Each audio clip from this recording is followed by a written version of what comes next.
Donc, dernier exercice qu'on traitera sur la thématique l'eau, les éponges à hydrogène, une révolution. Donc, comme d'habitude, je relis pas le sujet. Voilà, il faut que vous l'ayez bien cherché avant de regarder la correction. On vous disait écrire les demi-équations électroniques des réactions ayant lieu à l'anode et à la cathode de la pile à combustible et en déduire l'équation globale. Donc, on avait pas mal de données, avec la charge électrique qu'on connaît comme d'habitude, avec les grandeurs. On nous donnait des couples d'oxydoréduction mis en jeu dans la pile. Donc on a ces deux couples-là. Reste à savoir quel oxydant réagissait avec quel réducteur. Donc, il fallait regarder bien ce qu'on avait comme renseignement. On nous disait ici, dans le document 2, que au cours du fonctionnement de la pile, les gaz dioxygène et dihydrogène réagissent au niveau des électrodes. Donc c'est O2 et H2 qui réagissent. Avec le schéma, on le voit également, on voit que O2 et H2 sont en train de réagir. Donc ici, on va voir ce réducteur qui réagit avec cet oxydant-là. Donc on va écrire les réactions.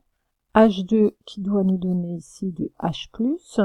Je constate qu'en équilibrant les atomes, ici il m'en manque 2. Il me reste à équilibrer les charges, 2 électrons. Maintenant, le deuxième couple, c'est O2 qui va nous donner H2O.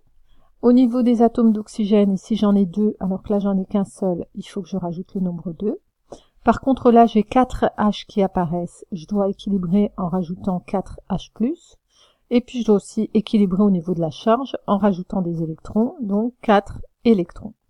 Voici les deux demi-équations qu'on va maintenant cette fois sommer pour avoir l'équation globale. Je constate qu'ici on a 2 électrons alors que là on en a 4. Donc l'équation du dessus, il faudra la multiplier par 2 pour faire disparaître les électrons. Donc ça va me donner 2H2 plus O2 plus 4H+, qui vont me donner 4H+, plus 2H2O. Je constate que j'ai aussi 4H+, des deux côtés qui vont simplifier. Donc l'équation globale, c'est directement celle-là, 2H2 plus O2, qui me donne 2H2O.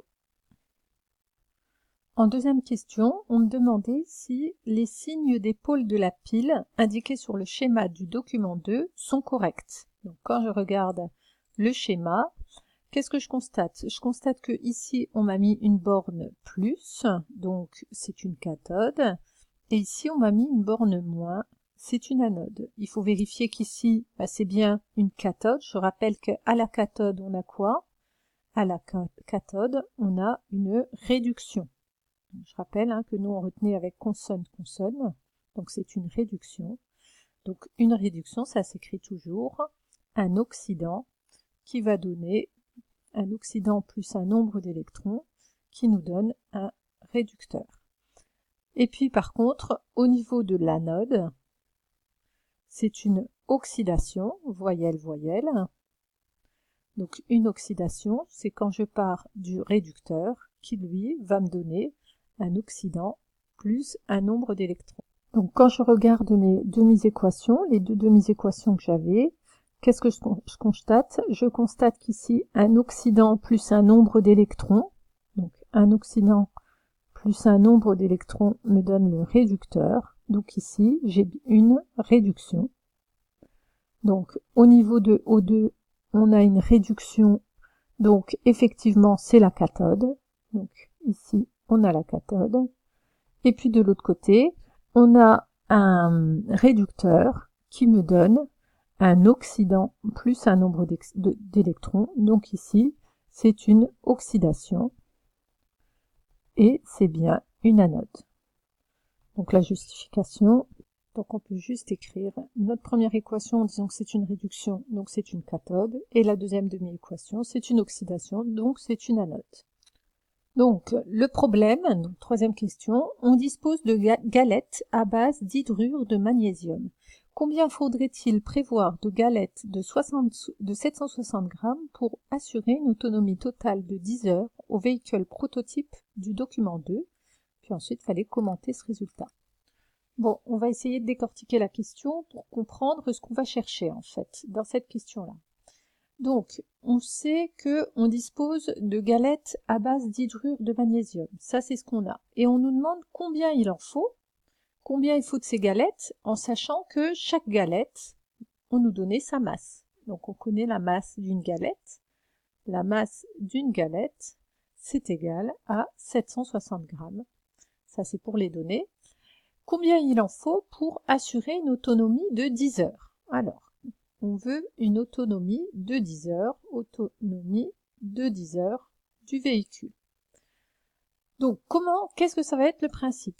Ici, il faut comprendre de ce dont on est en train de vous parler. On est en train de vous parler, quand on prend le titre, on est en train de vous parler des éponges à hydrogène, une révolution. Donc, c'est quoi cette éponge à hydrogène? C'est qu'on vous dit qu'il est possible de stocker du dihydrogène sous forme solide dans une galette métallique. Donc, jusque-là, on vous disait que le dihydrogène, c'est sous forme d'un gaz, sous haute pression, mais là, on arrive à le stocker sous forme métallique.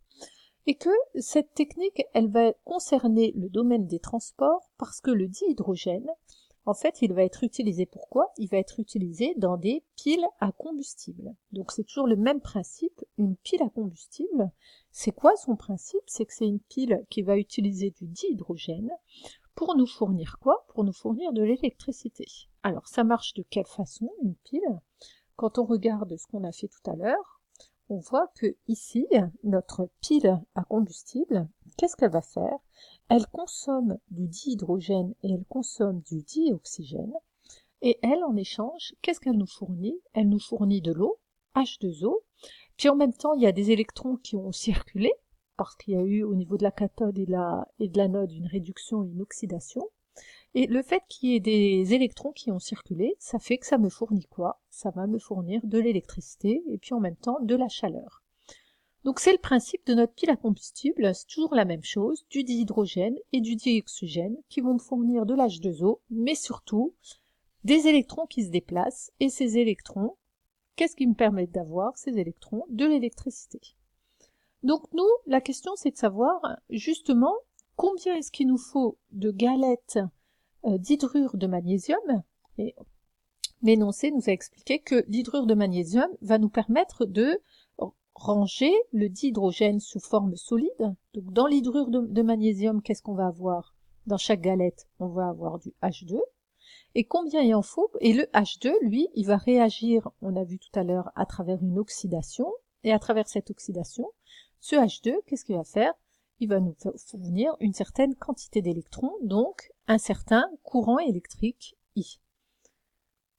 Donc, quand on regarde au niveau de nos données, qu'est-ce qu'on constate? On constate qu'on a la valeur de I. I, on la connaît. On sait que I vaut 200 ampères. On sait également, on a aussi cette relation-là, que le nombre d'électrons fois F est égal à I fois delta T. Donc on va déjà noter tout ça. I est égal à 200 ampères.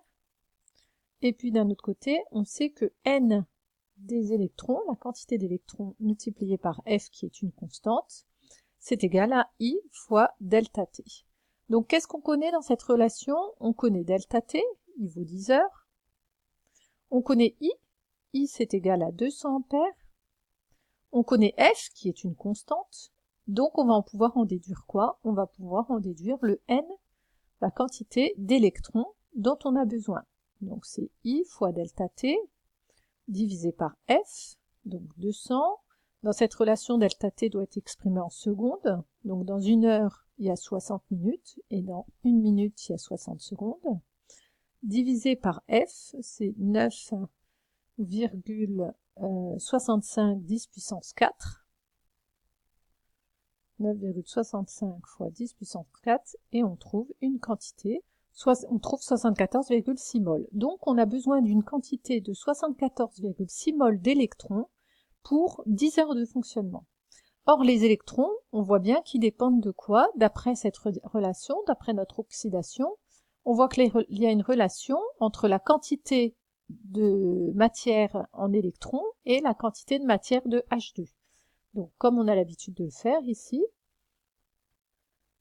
on peut écrire, d'après notre équation là, que N de H2 divisé par 1 est égal à N électrons divisé par 2. Donc de là, je vais pouvoir en déduire la quantité de H2 qui s'est formée. C'est égal à 74,6 divisé par 2, divisé par 2, et on va trouver 37,3. 37,3 moles. Donc c'est ce qu'on a besoin. On a besoin de 37,2 moles, 37,3 moles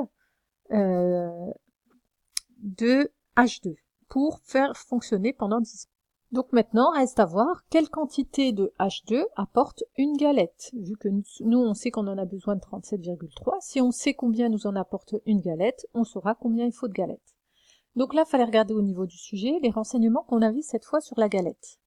La galette, qu'est-ce qu'on nous disait? Ici, on nous mettait un graphique où on nous disait que le dihydrogène était libéré par rapport à la température. On a une masse de H2 qui va être libérée par rapport à la masse de la galette, mais qui dépend aussi donc de la température. Donc on va sans doute avoir besoin de la température. Et puis on avait autre chose, on avait un graphique qui nous expliquait que la libération du dihydrogène gazeux, elle s'effectuait en chauffant justement cette galette à une pression donnée. Ce qui fait qu'on nous donnait un diagramme qui représentait la pression en fonction de la température.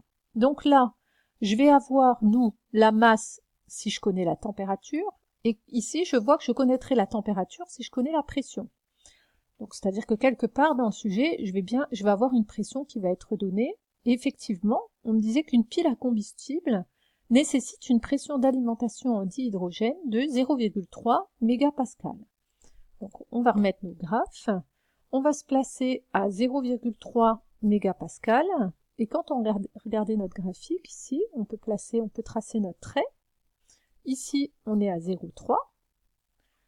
Et donc, au niveau de la verticale, on faisait une lecture de 320 degrés. Et à 320 degrés, ici, on va se placer à peu près à 320 degrés. On fait une lecture d'à peu près 5,85. Et ça représente donc le pourcentage massique de dihydrogène libéré. Donc ce pourcentage de dihydrogène libéré. Connaissant ce pourcentage massique de dihydrogène libéré et connaissant la masse d'une galette, on va pouvoir en déduire quoi? On va pouvoir déduire la masse de H2 libérée par une galette. Donc on note sur notre copie que d'après le graphique 1, on sait que pour P égale à 0,30 mégapascal, on a trouvé la température. Et puis à partir de cette température, on a trouvé le pourcentage de H2 libéré. Donc on va pouvoir en déduire quoi? Comme on a dit, la masse de H2 libérée dans une galette. Donc pour une galette de 760 grammes, on en déduit le N de H2 libéré, qui est ici. Donc en remplaçant par les valeurs, on trouve qu'il libère 44,5 grammes de H2. Voilà ce qui est libéré dans une galette. En sachant que nous, on sait qu'on va avoir besoin de 37,3 moles. Donc ici, c'est pas une masse qu'on a, c'est une quantité de matière. Donc on va voir 44,5 grammes, à combien de moles ça correspond. Donc je rappelle que N c'est égal à M sur grand M. Donc on connaît la masse molaire de grand H, de H2, hein, c'est tout simplement la valeur de 2.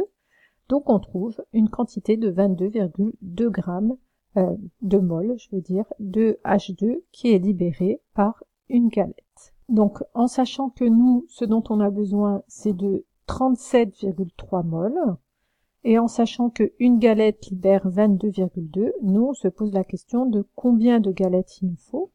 Donc on va faire un petit produit en croix, et on voyait qu'on a besoin de 1,68 galettes. On a besoin de 1,68 galettes.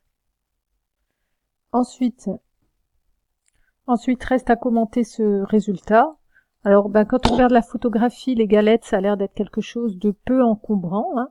Donc, on voit que 1,68 galettes, bref, moins de 2 galettes, ou 2 galettes au maximum pour 10 heures d'autonomie, ça a l'air d'être très pratique, car non volumineux, voilà, ça prend pas trop de place, facile à stocker, c'est pas sous forme gazeuse, c'est sous forme métallique. Donc voilà, on peut citer tous ces intérêts-là. Donc le stockage est beaucoup plus simple, car 2 galettes sont suffisantes pour 10 heures d'autonomie. Voilà, c'est peu volumineux, sous forme solide, etc.